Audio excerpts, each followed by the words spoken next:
This is for educational use only. Our group is allowing our instructor, Mr. Roldan Ardinas, to use this as an educational material. Hi everyone! So today we're going to tackle about the self in philosophy, a journey through time. So the self is a central theme in philosophical inquiry, influencing discussions across ethics, psychology, and existentialism. Philosophers have explored what constitutes identity, how it develops, and its implications for human behavior. So understanding the self through various philosophical lenses enriches our comprehension of identity and existence. This exploration spans ancient Greek philosophy, medieval thought, modern philosophy, and postmodern critiques, each contributing unique perspectives on the nature of the self.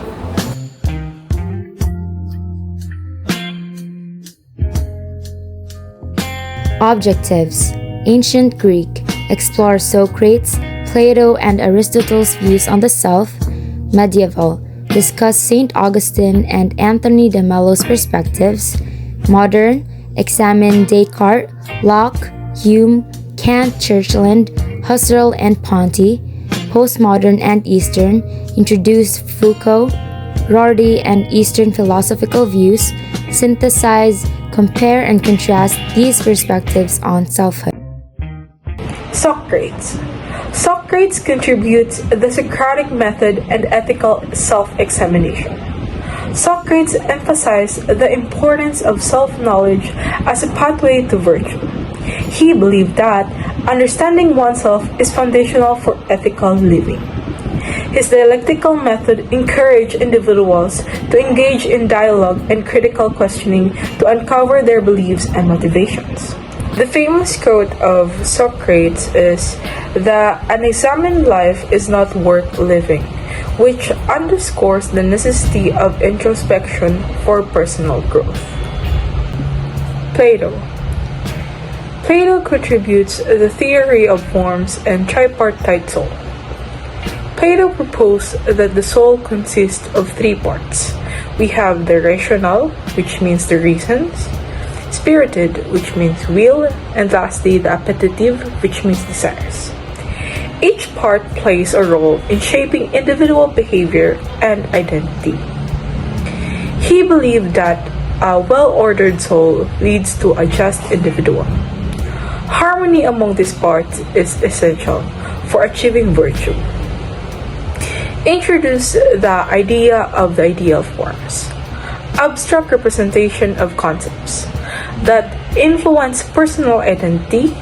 Understanding these forms allows individuals to grasp their true nature. Aristotle. Aristotle contributes the embodied rationality. Aristotle viewed the self as an embodied rational agent. Identity is tied to both intellect and physical existence. He introduced the concepts of potentiality, which means what one can become, and actuality, which is what one is, emphasizing that individuals have the capacity for growth and change. Virtues are seen as habits that shape character. Aristotle emphasized practical wisdom, which means phronesis, as essential for achieving eudaimonia, which means flourishing or well-being. Saint Augustine. Augustine merged Platonic thought with Christian theology, emphasizing introspections and divine illumination as pathways to understanding oneself. He proposed that true knowledge of self comes from understanding one's relationship with God, highlighting the themes of sin, grace, and redemption. His reflection also contribute notions of personal identity. He believed that memory comes past, experience presents consciousness. De Mello focused on spiritual awakening through awareness. He encouraged individuals to observe their thoughts and emotions without attachments. His teaching suggests that understanding oneself involves recognizing societal conditioning and emotional patterns that shape identity, promoted practice such as mindfulness that lead to authenticity and liberation from ego-driven identities, fostering a deeper connection with oneself. Modern philosophy, key contribution, foundationalism and rationalism. Descartes established cogito ergo sum, I think before I am, as a foundational statement for existence. This assertion emphasized self-awareness as fundamental to identity. He argued that doubt is essential for establishing certainty about one's own existence. Rational thought is central to understand the self. His work laid the groundwork for subsequent philosophical inquiry into consciousness and personal identity. Locke, key contribution, consciousness and personal identity. Locke introduced the idea that the personal identity is rooted in continuity of consciousness over time. This perspective emphasized the memory as a crucial for defining who we are. He raised important questions about identity in cases like amnesia or changes in memory. If memory defines identity, what happens when memories fade? Locke's view contributes to discussion about moral responsibility and accountability based on personal identity. But the theory of self-Hume challenged the notions of a permanent self by presenting is a bundle of perceptions without a pure senses. He argued that our sense of self is constructed through experiences. His imprecise approach emphasizes that identity is a world it involves based on changing experiences rather than fixed characteristics. Hume's ideas of changing exploration into how emotions, memories, and perceptions shapes our understanding of who we are. This topic is all about philosopher Kant, or known as Immanuel Kant. The key contribution is transcendental idealism. Kant proposed that the self is shaped by both sensory experiences and rational thought. He emphasized autonomy in moral decision making.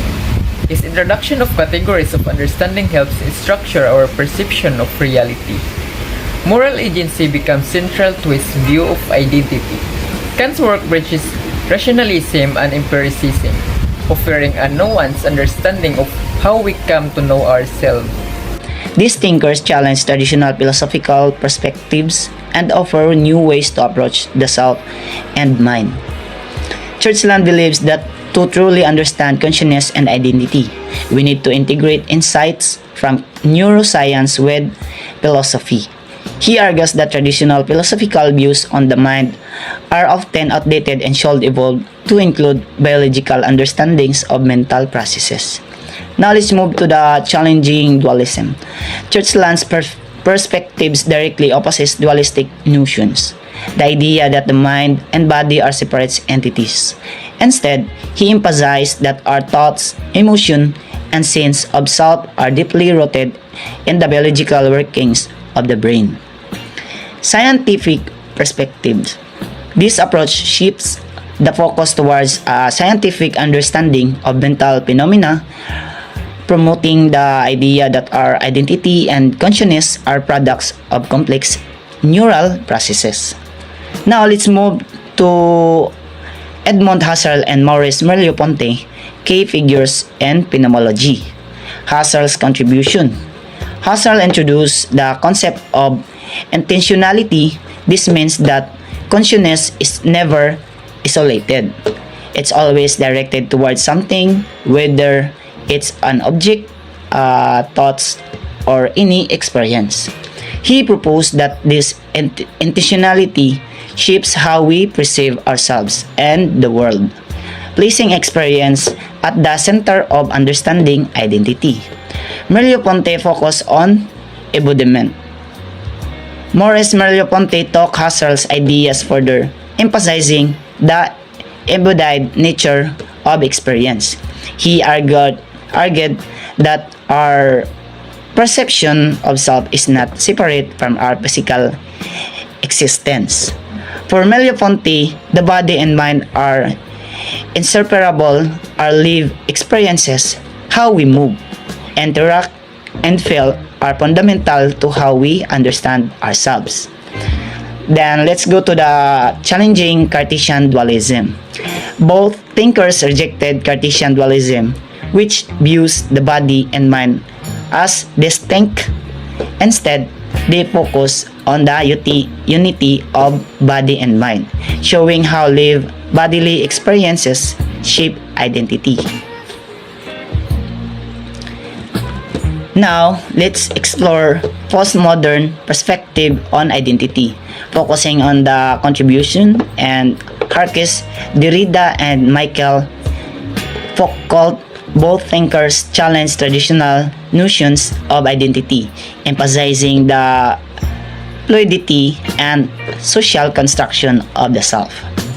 Derrida introduced the concept of deconstruction, a method of analyzing text and ideas to reveal hidden assumptions and contradictions. He argued that our understanding of identity is shaped by language, which does not provide fixed meanings but rather creates a fluid and ever-changing perception of self.